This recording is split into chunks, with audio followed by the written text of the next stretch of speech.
कई ऐसे साथी अपराधी होते हैं जो अपने किए गए अपराध को छुपाने के लिए तरह तरह से जतन करता है, गवाहों को डराता है, सबूतों से छेड़छाड़ करता है, लेकिन एक न एक दिन वो कानून के शिकंजे में जरूर फंस जाता है और पकड़ा जाता है।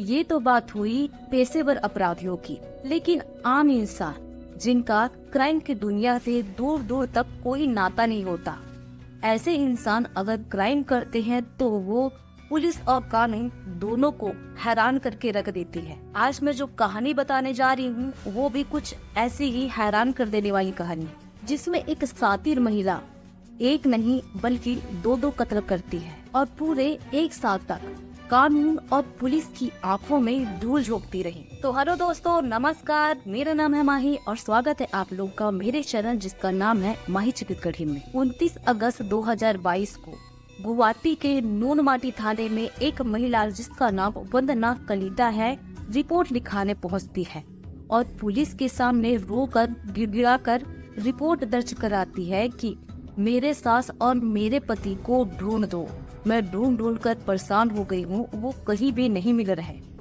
वंदना के पति का नाम अमरज्योति डे, जिसकी उम्र 32 साल थी।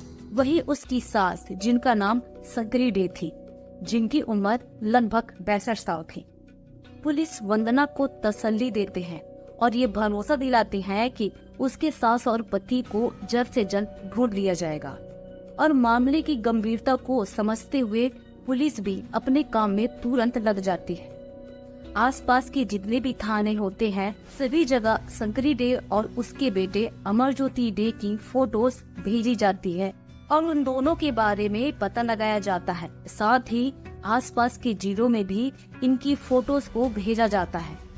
पुलिस अपने काम में लगी हुई थी कि नवंबर 2022 को एक शख्स जो अपने आप को अमरज्योति डे का कजिन बताता है रिपोर्ट लिखाने पहुंचता है कि मेरा भाई अमरज्योति डे और उसकी माँ मेरी आंटी जिसका नाम शंकरी डे है वो पिछले कुछ दिनों से लापता है। साथ ही पुलिस को ये भी बताता है कि मुझे वंदना कलिता अमरज्योति डे की वाइफ के ऊपर शक है और ये भी जानकारी देता है पुलिस को कि कुछ दिनों पहले मेरे आंटी के अकाउंट से पैसे भी निकाले गए हैं, उसकी आंटी यानी शंकरी डे।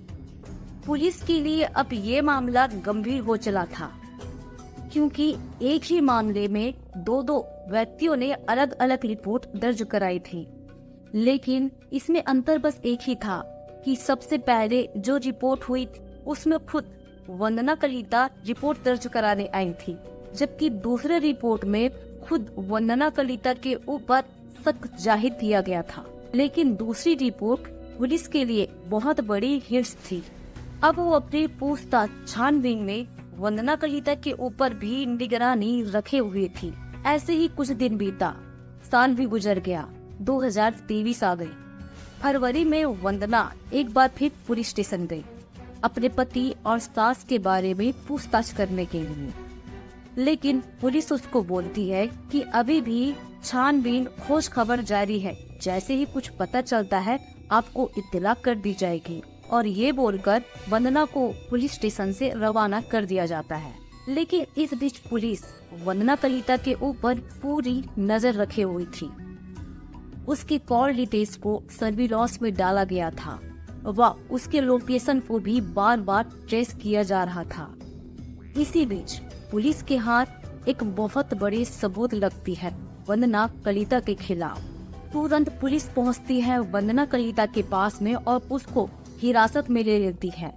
उसके साथ उसका एक साथी भी था जिसका नाम धंती डेका था। इसकी उम्र भी 32 साल थी। इन दोनों का एक और साथी जिसका नाम अरूप डेका, जिसकी उम्र 27 साल होती है, वो फरार होता है। लेकिन पुलिस उसको पास के ही जिले जिसका नाम तिनसुकिया था वहाँ से उसको उठा लाती है।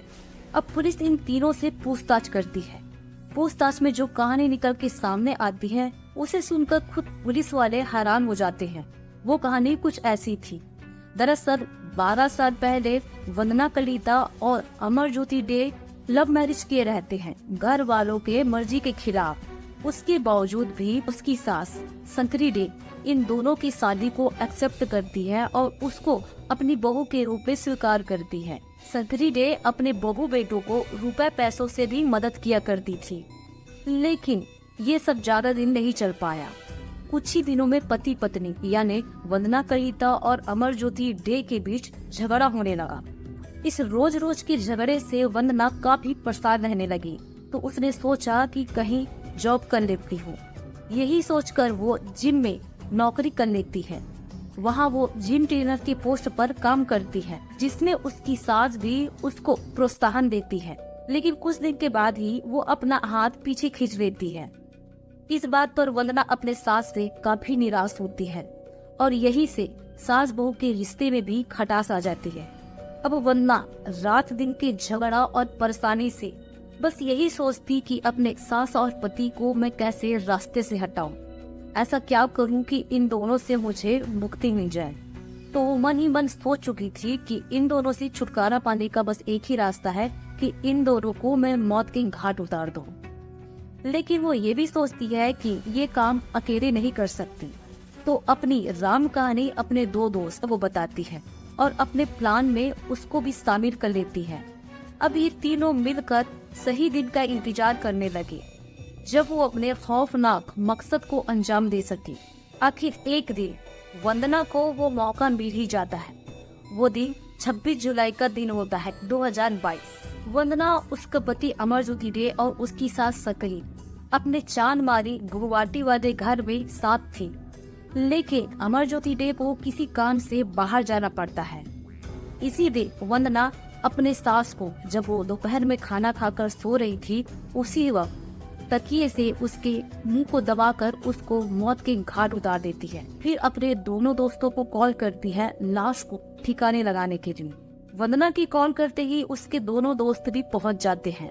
इसके बाद इन तीनों की खौफनाक करतूत की शुरुआत होती है। सबसे पहले तो ये तीनों शंकरी डे की लाश को 3 हिस्सों में काटते हैं और उसको अलग अलग पॉलीथीन में भरकर गाड़ी के डिक्की में रखकर सीधा पड़ोसी राज्य यानी मेघालय पहुंच जाते हैं, बॉर्डर को क्रॉस करके। और वहां जाकर अलग अलग जगहों में अपनी सास शंकरी डे के लाश के अलग अलग टुकड़ों को फेंकते हैं और वहां से सीधा अपने घर चले आते हैं। जब अमरज्योति डे अपने काम से वापस आता है तो वो अपनी माँ के बारे में वंदना से पूछता है, लेकिन वंदना अपने पति से बोलती है कि मुझे कुछ नहीं पता, खाना खाकर मैं सोने चली गई थी। अमरज्योति डे अपनी माँ शंकरी डे को बहुत ढूंढता है, जिसमें वंदना भी उसका साथ देती है, जो कि एक नाटक बनी था। लेकिन वो पुलिस स्टेशन नहीं जाते रिपोर्ट लिखाने के लिए। इस तरह कुछ दिन बीत जाते हैं और इसी बीच वंदना को अब अपने पति को रास्ते से हटाने का मौका मिलता है। वो दिन 11 अगस्त 2022 का दिन था, जब ये दोनों पति पत्नी अपने नारिंगा स्थित फ्लैट में जाते हैं। इस बीच में वंदना अपने दोनों दोस्तों को कॉल करके अपने फ्लैट में बुलाती है। अब ये तीनों मिलकर अमरज्योति डे को लोहे की रॉड से मार मार कर उसकी भी हत्या कर देते हैं। इसके बाद वो लोग अमरज्योति डे के लाश को 5 टुकड़ों में काटते हैं और इन टुकड़ों को भी अलग अलग पॉलीथीन में लपेटकर गाड़ी के डिक्की में भरकर इसको भी मेघालय ले जाकर अलग अलग जगह में फेंक कर चले आते हैं। ये बात पुलिस को बताकर वंदना और उसके दोनों दोस्त अपने अपने गुनाह कबूल करते हैं। अब गुवाहाटी पुलिस मेघालय पुलिस से सहायता लेती है और वंदना के बताए जगह में सर्च करवाती है, जहां से उनको अमरज्योति डे और शंकरी डे की लाश के टुकड़े बरामद होते हैं, जिसको पुलिस पीएम के लिए भिजवाती है। और साथ ही अमरज्योति डे और शंकरी डे के एटीएम कार्ड, वंदना कलिता और उसके फ्रेंड धनती डेका के मोबाइल फोन, क्राइम में उपयोग किए गए कार और कुछ फटे कपड़े और कंबल को बरामद किया जाता है। इसके बाद पुलिस इस क्राइम का खुलासा करते हुए मीडिया को बताती है और साथ में इन तीनों को अदालत में ले जाकर पेश करती है, जहां पर अदालत भी इन तीनों के ऊपर कड़ी कार्रवाई करती है और इनको सजा सुनाती है।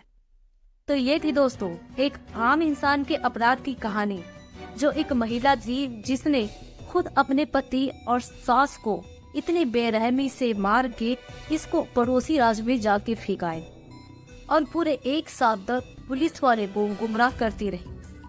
लेकिन बोलते ना दोस्तों कि सच्चाई को ज्यादा देर तक छुपाया नहीं जा सकता। ऐसा ही कुछ इन तीनों अपराधियों के साथ हुआ और इनके अपराध के एक एक परत खुलकर सामने आ गए। तो आज के लिए अब मुझे दीजिए इजाजत। मैं आपसे मिलती हूँ परसों रात के 8 बजे एक नया वीडियो नई कहानी के साथ में। तब तक के लिए जय हिंद।